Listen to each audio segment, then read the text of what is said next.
کو ولایت ابراہیمی کا حضرت ابراہیم علیہ السلام کا اپنی اپنی نسبت کے ساتھ تشخص ہے ہر ایک کا، مگر حضرت ولایت عیسوی والے کو ولایت کے مزاج کے اندر، ہر ولایت کا ہر پیر کا اپنا ایک مزاج ہے، اپنے بزرگوں کا اپنا مزاج ہے، ہر کوئی اپنے مرشد کے شیخ کے مقابلے میں میرے پیر کا مزاج سب سے اعلیٰ ہے، اپنے پیر کا اپنا ایک مزاج ہے، کوئی محبت میں ہے، کوئی سختی میں ہے، کوئی اس طریقے سے، ہر ایک کا اپنا مزاج ہے۔ یہ تو نصیب کی بات ہے، ہر ایک کا اپنا مزاج ہے اور یہ نصیب کی بات ہے۔ تو مگر کسی کو ولایت عیسوی کا مزاج ملتا ہے، اس میں ہوتا ہے کیا ہے، حضرت عیسیٰ علیہ السلام کے معجزات کا اس میں رنگ چھلکتا ہے، یہ ولایت عیسوی کہلاتا ہے۔ ولایت موسوی اس کو کہتے ہیں، اس کے مزاج میں حضرت موسیٰ علیہ السلام کی ید بیدا کا رنگ چھلکتا ہے۔ ولایت ابراہیمی والے کو ولایت کے مزاج میں نار نمرود کے گلزار کا رنگ چھلکتا ہے، یہ اس کیٹیگری کے اندر آ گئی۔ مگر جب اسے ولایت محمدی ملتی ہے، یہ کتنی عظیم ہوگی، یہ ولایت عیسوی ہے، یہ ولایت موسوی ہے، وہ ولایت ابراہیمی ہے، مگر آقا علیہ السلام کی ولایت سے منسوب جس کو کیا وہ حضور غوث پاک کی ذات ہے۔ ہر ولی کو ایک قدم ملتا ہے۔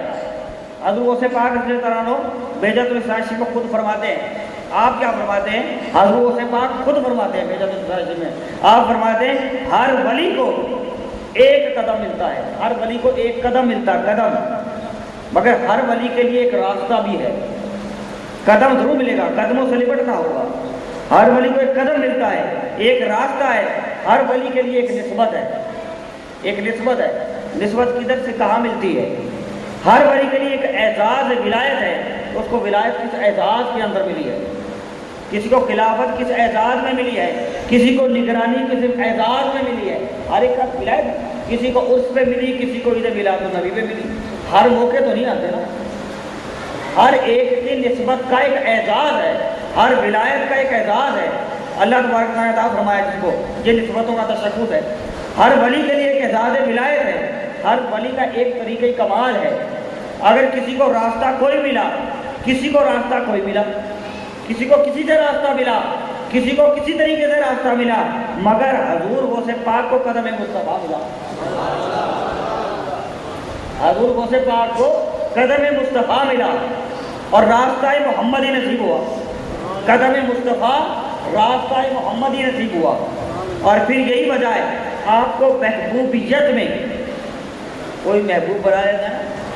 آپ کو صرف محبوبیت کے اندر وہ کمال نصیب ہوا جس کا کتابوں میں تصور کیا ہی نہیں جا سکتا، لکھا ہی نہیں جا سکتا اور تقریر میں بیان کیا ہی نہیں جا سکتا۔ محبوبیت کے اندر محبوب بنایا آپ کی ذات کو، آقا علیہ السلام نے ایسی محبوبیت عطا فرمائی کہ جس کا تحریری طور پہ کوئی بیان نہیں ہو سکتا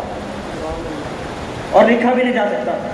یہ اولیاء اکرام جب اپنے مقامات طے کرتے ہیں، تو اولیاء کو بتایا نا اپنے مقامات کیسے طے کرتے ہیں، پرواز کہاں تک ہوتی ہے، اللہ تعالیٰ کی بارگاہ سے پھر وہ قرب پا لیتے ہیں، اللہ کا قرب پا لیتے ہیں۔ یہ میں حدیث سے ثابت کرتا ہوں، ابھی اب بات تو عشق کی تک کی تھی، میں حدیث سے بھی ثابت کرتا ہوں۔ اور اس کے اندر جب اللہ تعالیٰ کا قرب پا لیتے ہیں، لطیف علمی بات ہے، سمجھ نہ آئی ادھر ادھر دھیان رہا تو بیکار ہو جائے گی بات، مزہ بیکار ہو جائے گی، لیکن آگے والوں کو سمجھ آ رہی ہے، پیچھے والوں کو نہ ملے،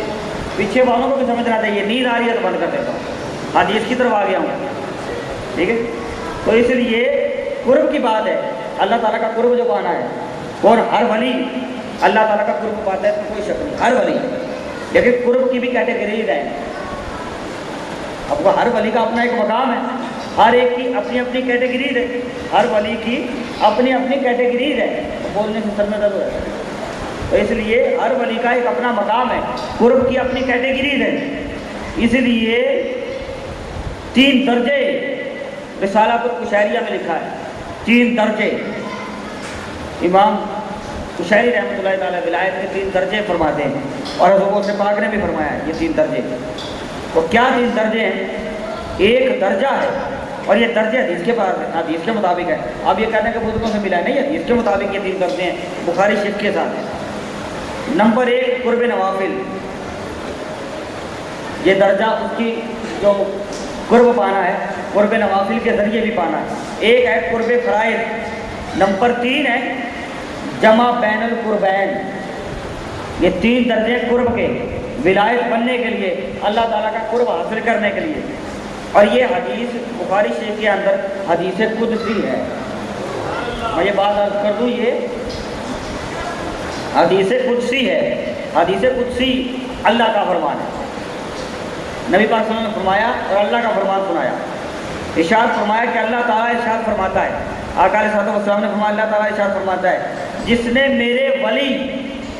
یہ پوری حدیث سنا رہا ہوں، یہ حدیث قدسی پوری سناتا ہوں، نوافل فرائض اور جمع بین القربین 3 درجے، جس کی ابتدا کی بخاری شریف کے اندر حدیث قدسی میں فرمایا من آدالی ولین فقط اذنتہ بالحرب، جس نے میرے ولی کے ساتھ دشمنی رکھی میری طرف سے اعلان جنگ ہے۔ اللہ تعالیٰ فرماتا ہے، حدیث قدسی ہے، میرے ولی کی بے ادبی کر دی، میری ولی کے ساتھ اعلان جنگ ہے، اس بندے کے ساتھ اعلان جنگ ہے۔ اللہ تعالیٰ فرماتا ہے جس نے میرے ولی، میری دوست کے ساتھ بے ادبی کر دی، گستاخی کر دی اور ادب نہ کیا، میری طرف سے اعلان جنگ ہے۔ وہ اعلان کب بپا ہوتا ہے، وہ جنگ کب اس بندے کے ساتھ بپا ہوتی ہے، وہ اللہ اس کا رسول بہتر جانتا ہے۔ واللہ عالم رسول عالم۔ وہ جنگ اس بندے کے ساتھ رب کی کب بپا ہوتی ہے، وہ یہ نہیں ہے کہ فوراً ہو گئی، وہ جب جائے گا پکڑ لے گا، اس کو چھوٹ بھی دیتا ہے نا، راستہ بھی دیتا ہے، جب بے ادبی کر لی راستہ دیتا ہے، پھر وہ جنگ کب بپا ہوگی اس کا انتظار نہ کرو، جنگ ہوگی۔ اللہ نے فرما دیا، اللہ فرماتا ہے صبر کرنے والوں کے ساتھ ہوں، صبر کرتے جاؤ، کب صلہ ملنا ہے یہ اللہ عالم رسول عالم۔ اب جنگ کر دی تو اب کب صلہ ملنا ہے کہ کل بیڑا غرق ہو جائے اس بندے کا، نام واللہ عالم رسول عالم۔ جب وہ بہتر سمجھتا ہے جب بھی اس کا بیڑا گل ہوئے گا، اور جب صبر کا کب اجر ملتا ہے، اور جب بہتر سمجھے گا، کب جانا آیا وہ بہتر سمجھے گا، دیکھے نا، وہی بہتر سمجھتا ہے۔ ہمارا کام تھا وہ کر دیا اور کرتے جائیں گے، آگے اس کی رضا ہے، ولیوں کا اس کی بہتری ہے۔ تو اس لیے یہ اللہ تعالیٰ نے فرمایا میرے ولی کے ساتھ دشمنی رکھے، بے ادبی کرے، میری طرف سے اعلان جنگ ہے۔ اور فرمایا اس کے ساتھ اعلان جنگ ہے۔ اس کے بعد فرمایا اسی حدیث قدسی میں اگلا مصرع ٹکڑا اس کا، جتنا قرب اللہ تعالیٰ نے فرمایا 2-3 کیٹیگریز ہیں، قرب نوافل، قرب فرائض، جمع بین القربین۔ فرمایا اللہ تعالیٰ نے کہ جتنا قرب فرائض کے ذریعے کسی کو میری بارگاہ سے ملتا ہے دنیا کے اندر، حدیث کا ترجمہ سنا رہا، اللہ تعالیٰ نے فرمایا جتنا قرب فرائض کے ذریعے فرض ادا کرنے کی وجہ سے، جتنے بھی فرائض ادا کریں گے آپ، اس فرائض کے ذریعے میری بارگاہ سے ملتا ہے دنیا کا کوئی عمل، اتنا قرب اسے میری بارگاہ سے ادا نہیں کر سکتی۔ اللہ تعالیٰ نے فرمایا، حدیث قدسی کا ترجمہ سنا رہا ہوں، فرائض کی ادائیگی کے ذریعے حاصل ہونے والا قرب سب سے اونچا قرب ہے، فرض کی ادائیگی کے ساتھ۔ اس کے بعد اگلے حصے میں آیا قرب نوافل۔ اللہ تعالیٰ فرماتا ہے کہ بندہ نوافل کے ذریعے، اس حدیث کا تیسرا ٹکڑا ہے کہ بندہ نوافل کے ذریعے عبادت کرتا، ساری رات جاگتا، اپنے اللہ کے ولیوں کی سیرتیں پڑھی ہوں گی، امام ابو حنیفہ کی سیرتیں پڑھی ہوں، رات کو نکل کے بھی جاتے ہیں نوافل پڑھتے، جب سب نمازی آ گئے تو پھر جا کے گئے، ٹھیک ہے نا، وہ تو بس اس کو راضی کرنے کا لالچ رکھتے ہیں نا، بس جتنا بھی ہو جائے بس ہوتا ہی جائے۔ لیکن ہم تو 1-2 گھنٹے کی تقریر ہو جائے تو ذکر ہو جائے، راتیں ہو جائیں تو نیند آنے لگتے، بور ہو جاتی ہے، تو وہ تو صحیح رات رکھتے تھے کہ بندے چلے جائیں اور مجھے وقت ملے کہ میں اس کی بارگاہ میں کھڑا ہو جاؤں، جب بندوں سے فارغ ہو جاؤں تو پھر وقت ملے اس کی بارگاہ میں کھڑا ہو جاؤں۔ ایسے ایسے ولی اللہ تھے۔ دوبارہ اللہ تعالیٰ ان کے لیے فرماتا ہے کہ بندہ نفل کے ذریعے میرے قریب تر ہوتا چلا جاتا ہے، اور اتنا قریب تک ہوتا چلا جاتا ہے کہ میں اسے اپنا محبوب بنا لیتا ہوں، میں اسے اپنا محبوب بنا لیتا ہوں۔ اللہ تعالیٰ اسے پھر اپنا محبوب بنا لیتا ہے، اور جب میں اسے اپنا محبوب بنا لیتا ہوں قرب نوافل کے ذریعے، قرب نوافل کے ذریعے اسے اپنا محبوب بنا لیتا ہوں، فرمایا حدیث قدسی میں یہ ہے کہ میں اس کے کان بن جاتا ہوں جس سے وہ سنتا ہے، یہ قرب نوافل کے ذریعے ہوتا ہے یہ مقام، اور میں اس کی آنکھ بن جاتا ہوں جس سے وہ دیکھتا ہے، اور میں اس کے ہاتھ بن جاتا ہوں جس سے وہ گرفت کرتا ہے۔ بندہ بھی گرفت کر لیتا ہے جب وہ اس کا بن جاتا ہے، بندہ ہی گرفت کر لیتا ہے۔ اللہ تعالیٰ فرماتا ہے کہ میں اس کے ہاتھ بن جاتا ہوں جس سے وہ گرفت کرتا ہے، میں اس کے پاؤں بن جاتا ہوں